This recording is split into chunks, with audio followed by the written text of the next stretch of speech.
నేను అసలు సాంబారే ముట్టుకోలేదత్తయ్య. నేను తన మీద పొయ్యలేదు. అంటే నేను సైకోలో ప్రవర్తిస్తున్నానా? మౌన పోరాటం. ఆమె సాంబార్ పోసుకుంటుందా లేకపోతే షవర్ తో స్నానం చేస్తుందా? ఎంత సాంబార్ మీద ప్రేమ ఉన్నా సరే ఒంటి మీద ఎవడన్నా పోసుకుంటాడా? సీరియల్ పేరేమో మౌన పోరాటం, చేసే పనులేమో సైకో పనులు. సైకో కాదు దానమ్మ మొగుడు.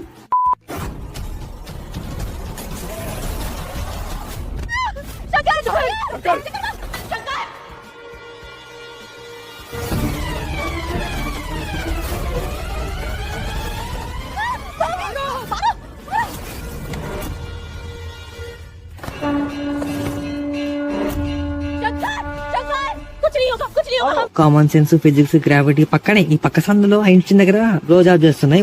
వచ్చాక మెల్లగా జాయిన్ అవుతాయిలే. డైరెక్టర్ ఎలాగో డంబాస్ గాడు, కనీసం మీకన్నా అలా ఎలా చేయాలనిపించిందిరా? ఇంకా చాలు ఈ దారుణం నేను చూడలేను. Okay guys.